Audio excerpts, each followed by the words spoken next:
O que só é divino o que é humano. Então, claro que essas pessoas que estão longe do ser humano, elas estão é porque elas próprias se estão distantes do divino nelas. O humano é muito reprimido, porque é um reflexo do que a sociedade é, de modo geral, ainda no grau de evolução em que está.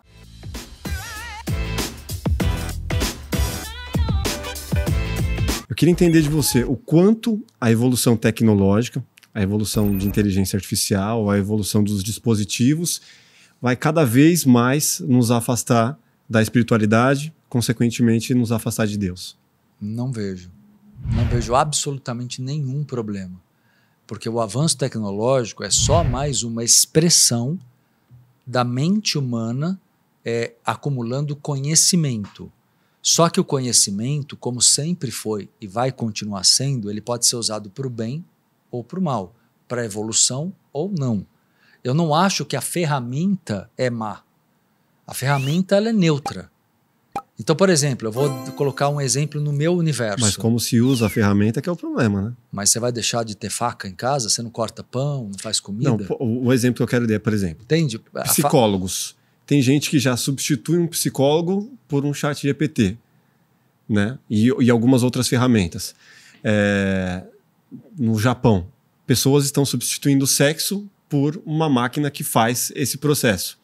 Então isso vai afastando o humano de uma forma que, eu fico um pouco assustado. De onde isso vai chegar? Mas são, se for num nível extremo, chamamos isso de neurose.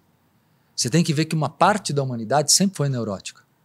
Todo mundo tem neurose, tá? Sim. Todos nós temos algum ponto a resolver. Não estou dizendo que não temos nada. Mas existem pessoas que têm graus de neurose muito elevados. Uma pessoa que só se relaciona sexualmente com uma boneca de silicone, máquina, sei lá. Uma máquina, obviamente ela tem uma dificuldade gigante de lidar com o imprevisível. Ela quer dominar. Sim. Então dá para entender a psique dessa pessoa. No Japão é bem comum isso. Por quê? Porque no Japão as pessoas elas vivem estressadas. A relação social é de muita exigência, de muita rigidez. Colocando uma explicação possível. Sim. Nunca parei para analisar especificamente, mas estou te colocando. Sim. Então a rigidez é muito grande, tem pessoas que não suportam a pressão social, a cobrança, preferem se relacionar com máquinas, entende? Só que sempre existiram essas pessoas. Só que antigamente elas se isolavam no meio do mato, se isolavam em casa, hoje elas se relacionam com bonecas e computadores, entende? Ou seja, eu não vejo. Por outro lado, a inteligência artificial ela pode trazer inúmeras experiências incríveis, vou colocar na espiritualidade, para você simular o plano espiritual, estimular experiências extrafísicas, de viagem astral.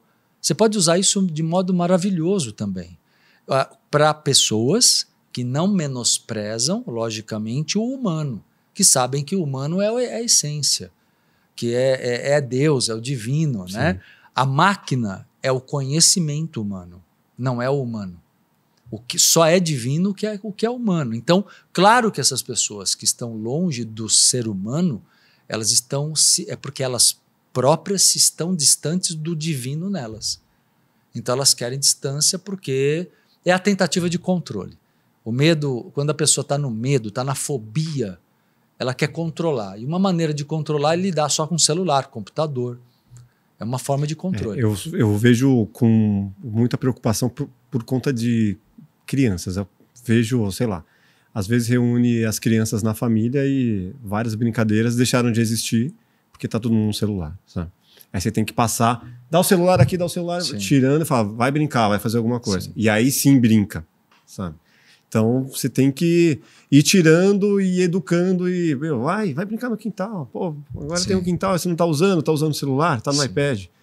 Então, não sei onde vai chegar, né? Eu acho que tem que haver o equilíbrio. O problema que você está citando tem muito a ver com aquela questão da criança interior. Uhum. Como o lado emocional ele é menosprezado ainda no mundo de hoje, tanto que você não pode demonstrar muita emoção no ambiente de trabalho.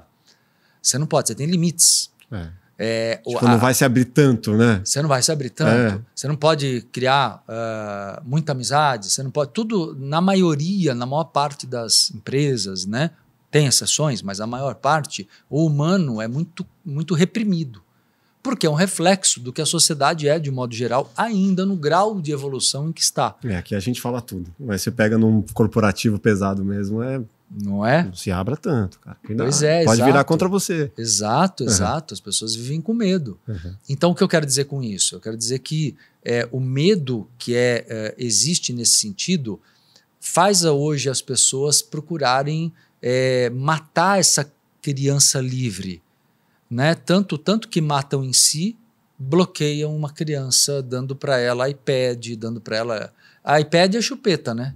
Chupeta, virou chupeta. Virou chupeta, né, cara? Você dá o iPad para criança pequenininha. Você tá no restaurante, mano, já toma o iPad. Sim, toma horrível. Celular. Sabe uma coisa que eu falo? Você deu um exemplo muito interessante. Eu falo até muito para os meus alunos. Você levou a criança no restaurante, conversa com ela, porque ela está ali para se relacionar com as pessoas e se ela, de criança, for observada e for dado valor para ela, ela vai ganhar... Ela vai ganhar confiança. Exato. Vai se tornar um adulto autoconfiante. Mas se ela achar que ela não tem valor, não tem importância, para que eu vou conversar? É uma criança? Como é que ela cresce? Ela cresce com timidez, ela cresce com medo. Olha como essa coisa de usar de chupeta o iPad bloqueia a liberdade dessa criança depois de ser um adulto pleno, que se realiza. Então, aí voltando no que você falou, e o quanto isso se desdobra para a vida inteira, aí vem a preocupação. Como essas crianças vão ser daqui a 40 anos tendo essa infância de que, teve que ficar assistindo Galinha Pintadinha, tudo, né? Sabe? Ficou, preso naquilo ali, porque aquilo ali era o mundo dela. A mãe sempre, fica aí e passa a tarde inteira. Então, isso vai ter uma consequência lá na frente. E vão ter várias outras. Mas né? Eu acho que a humanidade tem de tudo. Sempre vai ter também pessoas que vão falar, pera lá, vamos recuperar o lado humano, vamos recuperar. Sempre vai ter o outro lado. Possível. É possível. Tá. Porque eu acho que a tua colocação é pessimista. Entendeu? Sim. Você está olhando uma tendência negativa que existe e vai acontecer. Só que não é toda a realidade. Aí eu vou voltar para o budismo. No budismo a gente aprende a ter a mente neutra. O que é a mente neutra? Eu olho a realidade e vejo como o que vai acontecer e o que eu posso fazer. Eu não fico olhando ela, direcionando ela para um olhar só negativo. Sim. Que muita gente fala, já perdi a fé na humanidade. Tem um pessoal que fala isso. Sim, porque a pessoa está transferindo o sofrimento da infância dela para o mundo todo. Isso é perigoso, né? Alguém falar isso para você... É perigoso ela sofrer a vida inteira, reproduzir... aí vamos juntar isso que você falou com a lei da atração, que é isso que eu procuro fazer, esse link, né, de legal. Tudo. Você teve uma dinâmica na tua primeira família de desatenção, abandono, tal. Você vai falar, o mundo é assim, porque o ser humano não é confiável. Sei lá, teu pai te abandonou, tal. É um exemplo. E aí você fala, o ser humano não é confiável, porque você sofreu traição do pai que abandonou, você sofreu muita coisa com a mãe que tinha problemas emocionais, de depressão. Só que se você não se curar pela lei da atração, o teu inconsciente continua vibrando no sentimento de ser vítima. Logo, você vai atrair outras pessoas amorosamente, no trabalho, nas amizades, na mesma frequência do pai e da mãe. E aí você tudo vai se repetir. Exato. Você vai falar assim, olha, tô dizendo, o mundo é assim. Você vive numa bolha de ilusão. Isso que é karma repetitivo. Isso que é loop infinito. É cíclico, né? É o mundo dessa pessoa. É o mundo dela. Eu tenho um livro meu, chama O Poder da Lucidez, e eu reuni budismo, psicologia e metaverso. Eu explico o metaverso como um conceito psicológico. É o metaverso que você cria, entende? Só que você tem que quebrar esse metaverso para perceber que existem outras formas de viver. Então, sempre vai existir quem vai usar mal a tecnologia, quem vai sofrer com isso, mas sempre vai existir quem vai voltar para a natureza, vai voltar para o divino, vai voltar para o humano. Sempre vai ter. É isso aí. Se você gostou desse corte, com certeza vai gostar do episódio completo. Vá aqui na descrição e pegue o link e saiba muito mais sobre esse assunto. Se inscreva no canal e até o próximo Plugado Podcast. Valeu!